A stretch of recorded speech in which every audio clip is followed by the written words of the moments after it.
පින් කරලා දෙව්ලෝ යන්න පුළුවන්.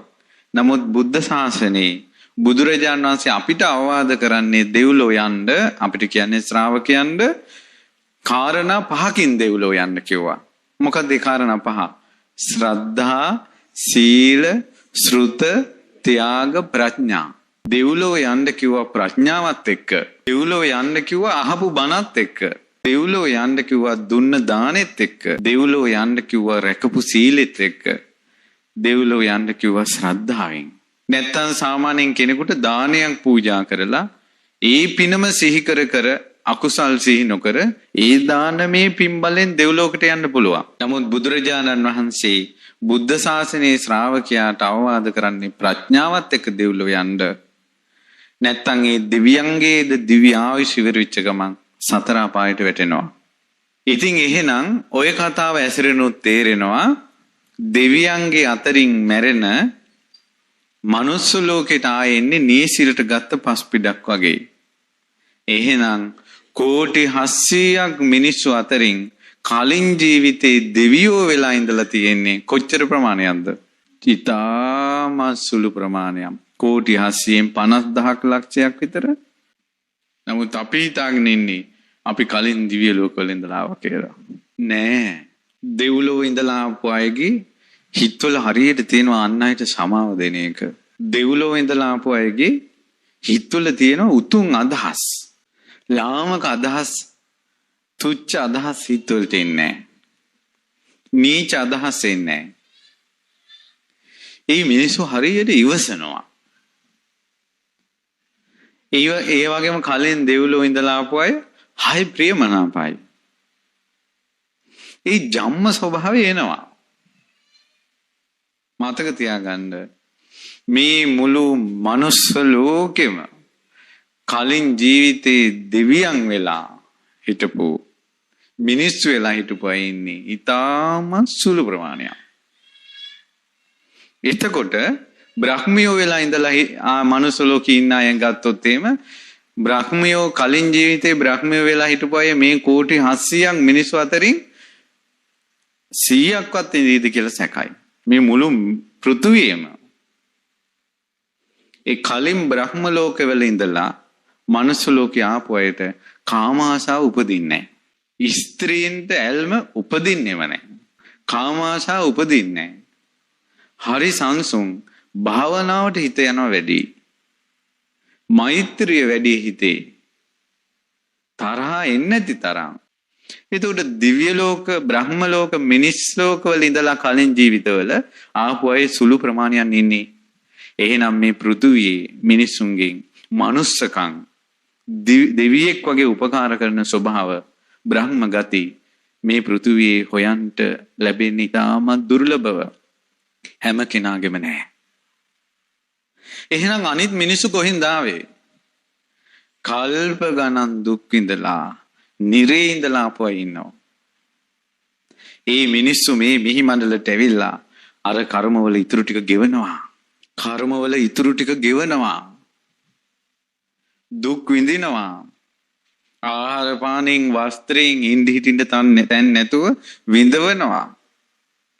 නපුරු මිනිස්සෙක් හම්බ වෙලා විඳවනවා. නපුරු බිරිඳක් හම්බ වෙලා විඳවනවා. නපුරු දරුවෝ හම්බ වෙලා විඳවනවා. නපුරු දෙමව්පියෝ හම්බ වෙලා විඳවනවා. නපුරු රස්සාවක් කරන ආයතනයක් හම්බ වෙනවා දසතින් දුක් ලැබෙන විඳවනවා. රස්සාවක් හම්බ වෙනවා අතින් ජරාව අල්ලල්ලා ඉන්න. ඔබ දැකලා නැද්ද වැසිකිලි මේ සුද්ධ කරන අය ඉන්නවා. අතින් අදිනවනේ. ඒ රස්සාවට යාව දැම්මා කර්මානුරූපව. සමහර පිට රටවල මේ අප්‍රිකානු, ඉතියෝපියානු රටවල් වල තියෙනවා වෙන රටවල් වලින් කැලිකසල ගෙනල්ලා කඳු ගණන් ගොඩ ගහනවා. ඒ කැලිකසල ගොඩේ තමයි ඉන්නේ. බඩගින්නේ ඉන්න කෙනෙකුට දන්සලක් ගැන දැනගත්ත ගමන් ඒ දන්සලට දුවනවා වගේ කුණුලොරියක් ආපු ගමන් දුවනවා එතෙන්ද. කුණුලොරිය බාණ්ඩ දෙන්නේ නැහැ කපුටෝ වගේ වට කර ගන්නවා. ඔයාලා දැකලා නැද්ද ඒවා? ඒවා කොහෙද මිනිස්සු බලන්නේ? මිනිස්සුන්ට ඕනන්නේ කවුරු හරි කාට හරි බනිනවනම් ඒව බලනවා. ඔයාලගේ හැම ෆෝන් එක්කම ලස්සන මල් ඇති, ඔයාලගේම සෙල්ෆි ඇති, ලස්සන උද්‍යාන ඇති. හිඟන මිනිස්සුන්ගේ ෆොටෝ ඔයාලගේ ෆෝන් වල නැහැ. කකුල කුණු වෙලා, ශරීරයේ අවයව කුණු වෙලා දුක් විඳින සත්තුන්ගේ ෆොටෝ ඔයාලගේ ෆෝන් වල නැහැ. ඇඟ කුණු වෙලා අතපය කපපු මිනිස්සුන්ගේ ෆොටෝ ඔයාලගේ ෆෝන් වල නැහැ. තියෙන්නේ සුන්දර දේවල්. ඇයි? හිතෙන් කැමති නෑ අරවට. නමුත් ඒක තමයි ඇත්ත. ඉතින් ඒ නිසා මොකද වෙන්නේ? නිරේ ඉඳලා ආවට පස්සේ ඒ දුක් අන්දරා විඳිනවා. මිනිස්සුගේ කඩෙන් පිට වෙනවා. නිරා දුක අපි විඳින්නේ කියලා. කරන්න දෙයක් නෑ. ආපු ලෝකවල දුක් විඳිනවා. ඊළඟට මිනිස්සු අතරටම එනවා. තිරිසන් ලෝකේ ඉඳලා බොහෝ කාලයක් දුක් විඳලා මිනිස්සු අතරට එනවා තිරිසන් ලෝකෙන්. උන්ගේ හිතවල නිතර පවතින්නේ මොකද්ද? තිරිසන් ගති. මිනිස්සු අහනවා ඇයි මිනිස්සයා ඇයි මේ තිරිසන් වී? උන්ගේ ජම්ම ගති ආපු ලෝකවල ස්වභාවල් පිහිටනවා. සර්ප ලෝකවල ඉඳලා ආවට පස්සේ උන් නිතර බලන්නේ බුදියා ගන්න. ඊළඟට සමාජයට කපුටු ජීවිතයක් හරි ඉඳලා මනුස්ස ලෝකයට ආවට පස්සේ එයාගේ වැඩේම කොහේ හරි කුණු කන්දලක් අවසන් එක. ඒ වගේ ගති උපදිනවා. ඊළඟට උපදිනවා ඒ ස්වභාවය මම කියන එක බුදුරජාණන් වහන්සේගේ කාලේ වෙච්ච දෙයක්. බුදුරජාණන් වහන්සේ ළඟට බණහන්ට ආවනේ මිනිස්සු 5 දෙනෙක් එක දවසක්. ඇවිල්ලා එක්කෙනෙක් මේ බිම ඉරි ඇඳ ඉන්නවා. එක්කෙනෙක් උඩ බලාගෙන ඉන්නවා. ඊට පස්සේ එක්කෙනෙක් වටපිට බලනවා. එක්කෙනෙක් කන් යොමු කරගෙන අහන් ඉන්නවා. ඒ අය බණ අහලා ගියාට පස්සේ ආනන්ද සන්නසේ අහනවා ස්වාමීනි බුදු කෙනෙක් ළඟ දහම් අසද්දිත් මේ 5 දෙනා පස් විදිහන්නේ කිව්වා. ආනන්ද ඔය බිම ඉරි ඇඳ හිටව මිනිස්සයා බොහෝ කාලයක් සංසාරේ ගැඩවිල්ලෝ වෙලා ඉපදිලා තියෙනවා. අදටත් ඉරි ඇඳින එකම උපදිනවා කිව්වා. එහෙනම් මේ දැන් උනත් මේ බණ අහද්දී මේ එක එක්කිනාට හිතේනවා තියෙනවනේ ජම්ම පුරුදු. මේ බණ කියද්දී කන් යොමු කරගෙන අහන්න තියෙනවා. අහන්න හිතෙනවා නම් කන යොමු වෙනවා නම් සසරේ බණ අහපු අය මේ බණ අහද්දිත් එහෙ යන්න මෙහෙ යන්න මල් ගස් දිහා බලන්න වටපිට බලන්න දෙදෙනවා නම් කියනවා පින්වත් ආනන්ද වටපිට බලා බණ අහපු කෙනෙක් හිටියා නේද? කලින් ජීවිතේ වඳුරෙක් වෙලා හිටපු කෙනෙක්. අර ජම්ම ගතිය ආවා කිව්වා. උඩ බලාගෙන බණ අහපු කෙනා ආනන්ද මෙයා බොහෝ කාලයක් නස්සාස්ත්‍ර කරලා තියෙනවා. තරු ගණන් කර. ආනන්ද එක මේ මිනිස්සෙක් හොඳට කන් යොමු කරගෙන අහගෙන හිටියා නේද? ආනන්ද ඔහු සංසාරේ ගොඩාක් භාවනා කරපු තාපසෙක් යෝ.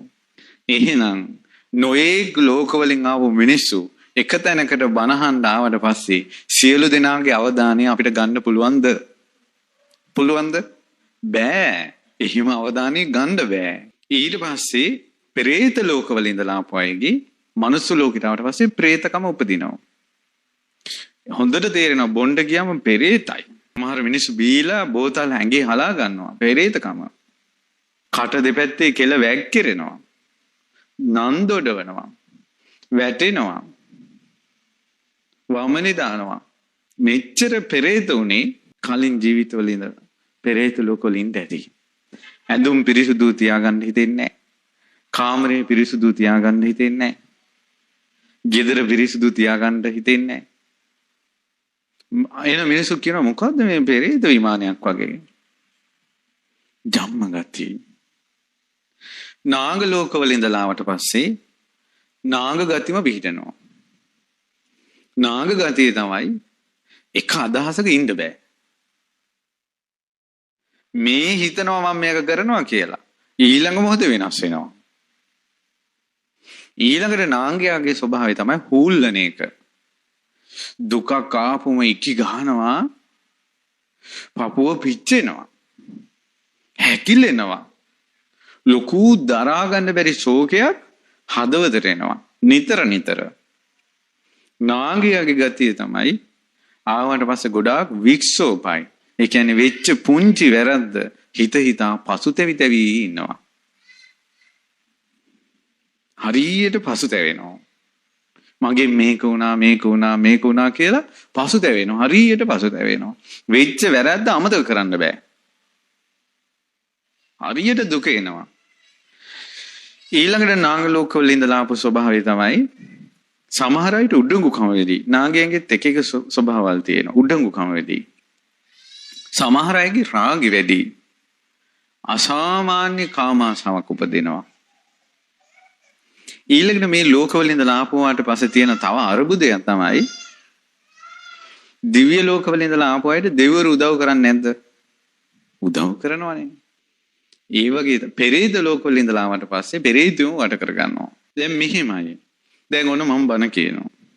ඒතර අපේ ඥාතියින්ට ගම් වලයිට අපේ හාමුදුරුවෝ කිව්වට පස්සේ ඒ හාමුදුරුවෝ ගැන අවධානය ඇසුරු කරන එකට යොමු වෙන්නේ නැද්ද? අපේ එක්කෙනා කියලා. නාග ලෝකවල ඉඳලත් මනුස්ස ලෝකයට ආවට පස්සේ ඇයි මිනිසයා කියන්නේ උසස් තැනන්නේ? ඥාතීන්ට උනත් තමන්ගේ ඥාතියා වටා රොක් වෙන්නේ එයා ඉහළකට ගියොත්ද පහළට ගියොත්ද? ඉහළකට. දැන් සමහර අය අපේ ඥාතීන් කියාගෙන සමහරවිට අපිට කතා කරනවා අපි ගෙවල් වල ඉන්න කාලේ දැකලත් නැහැ. දැන් අපිටම වෙලාවකට හිතෙනවා අපිට මෙච්චර ඥාතීන් ඉන්නවද කියලා. එතකොට මේ පිරිසකින් උසස් තැනකට ගිය ගමන් නැති ඥාතීන් එනවා. නාග ලෝකෙත් එක්ක මනුස්ස ජීවිතේ උසස් තැන.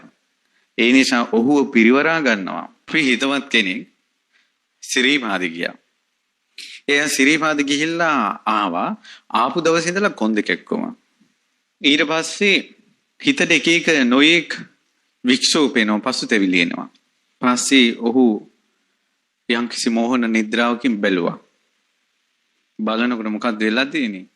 සිරිපාදයේ ඇතුල් වෙනකොට ඒ වනේ අඩවියේ ඉඳලා තියෙනවා නාගිනියක්. භූත නාගිනියක්.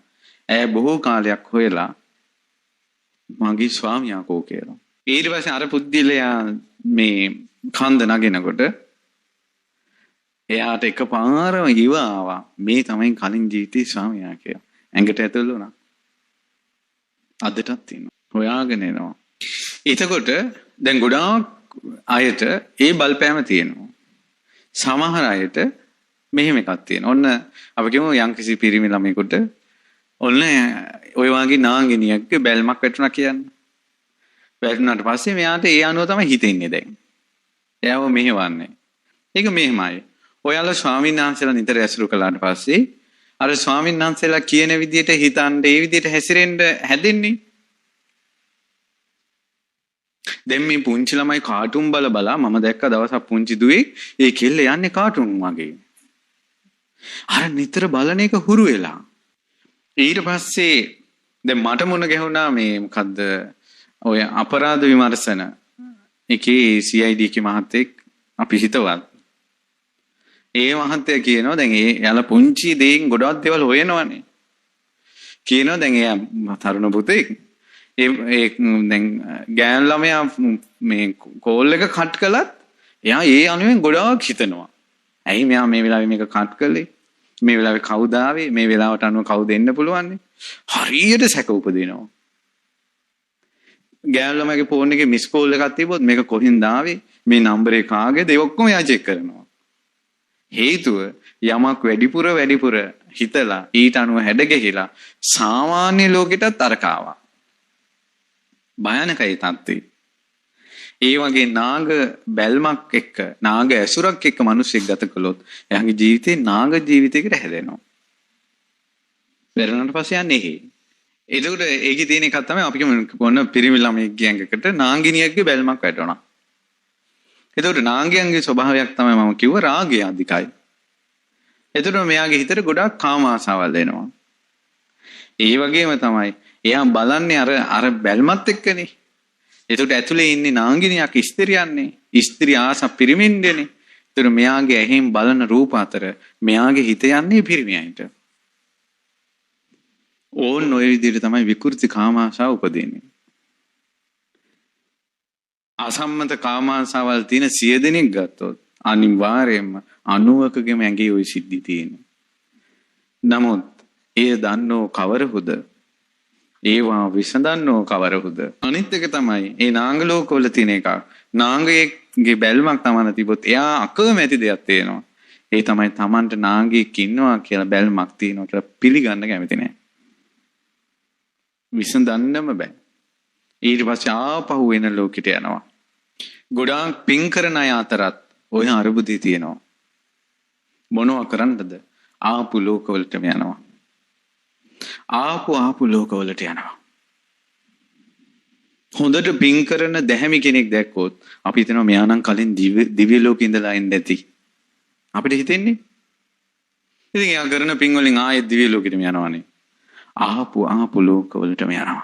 ඔබද ධර්මයෙන් හිත වෙනස් කරගත්තේ නැත්තම්, ධර්මයෙන් දියුණුනේ නැත්තම්, කාරණා පහක් පුරුදු කළේ නැත්තම්, ශ්‍රද්ධා, සීල, ශ්‍රුත, ත්‍යාග, ප්‍රඥා කියන කාරණා පහ පුරුදු කළේ නැත්තම් ඔබද ආපු ලෝකවලට යාවි.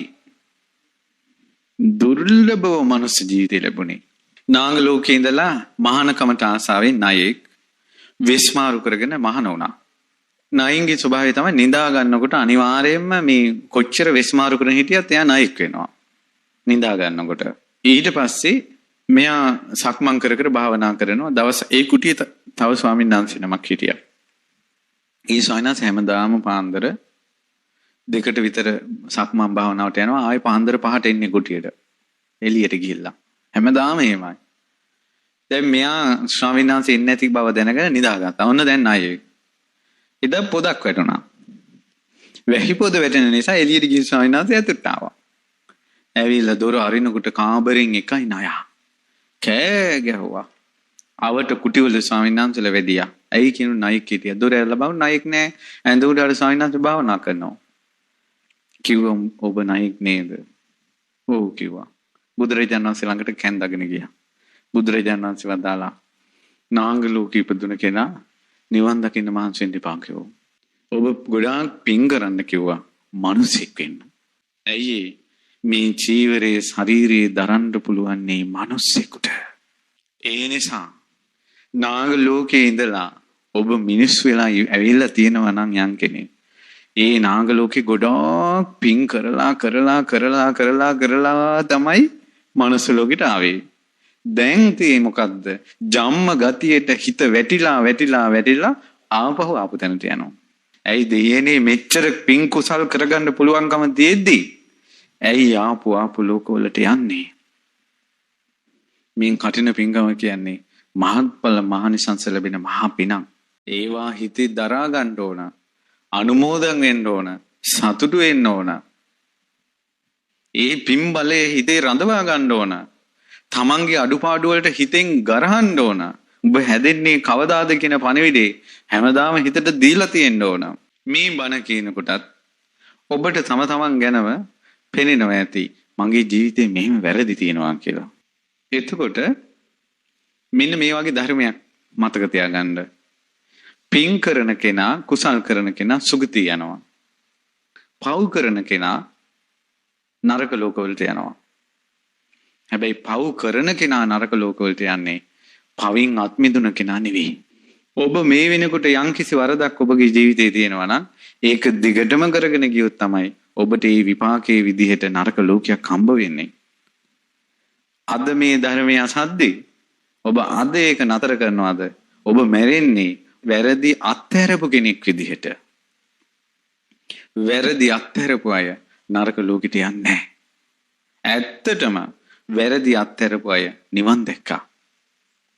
වැරදි අත්හැරපු අය මගපල් ලැබුවා. එච්චර උත්තරීතර දෙයක් පවා වැරදි අත්හැරීමෙන් ලැබුවා නම් වැරදි අත්හැරීමෙන් දෙව්ලෝකයට යන්න බාධා නැහැ. ලැබෙනවාමයි.